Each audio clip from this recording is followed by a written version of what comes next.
Avoir l'esprit chargé. Avoir des fardeaux. Jésus en parle. Tu chercheras toi-même dans ta Bible, mais il l'évoque. Il l'évoque. Donc, avoir des fardeaux. La Bible nous encourage à déposer nos fardeaux auprès de Dieu. Qu'est-ce que c'est qu'un fardeau? C'est un gros souci. C'est quelque chose de lourd. Hein. Oui, la notion de fardeau évoque quelque chose de lourd. Hein. Une plume, c'est pas un fardeau. Alors, si tu as des fardeaux, la Bible te recommande, et en 3 minutes, j'ai pas le temps de t'énumérer 15 versets bibliques, hein. C'est à toi de chercher dans ta Bible.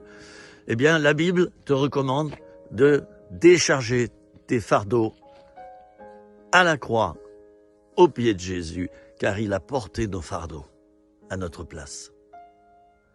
Il a porté cette solitude si pesante que tu vis.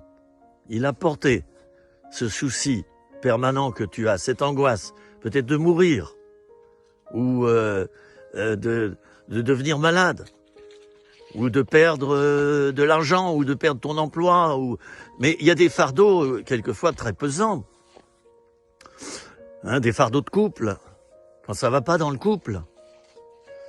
Des fardeaux parce que tu as un enfant qui est malade ou handicapé. Et je te dis tout mon plus grand respect si c'est ce cas-là. Avoir un enfant handicapé, c'est pas facile.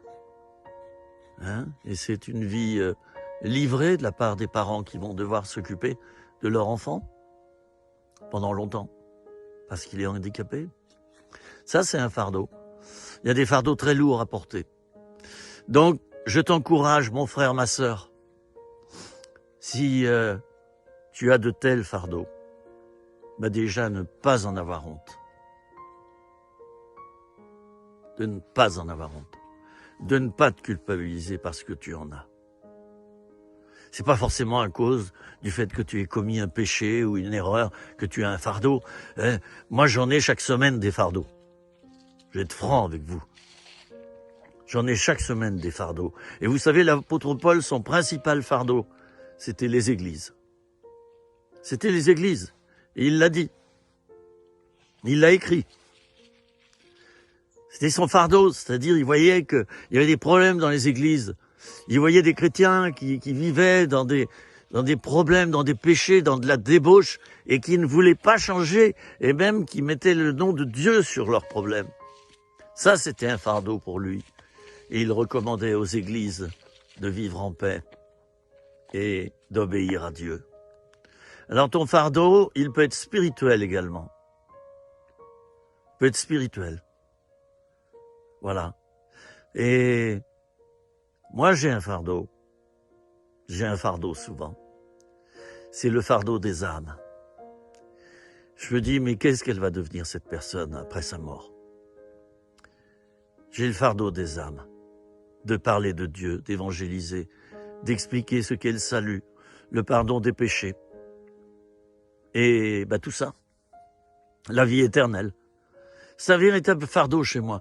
Alors, il y a des bons fardeaux et il y a des mauvais fardeaux. Il y a des fardeaux destructeurs et il y a des fardeaux qui nous poussent en avant, au contraire, qui sont des vrais tremplins pour faire des choses extraordinaires qu'on n'aurait pas faites si on n'avait pas eu ce fardeau. Et là, je parle des fardeaux spirituels.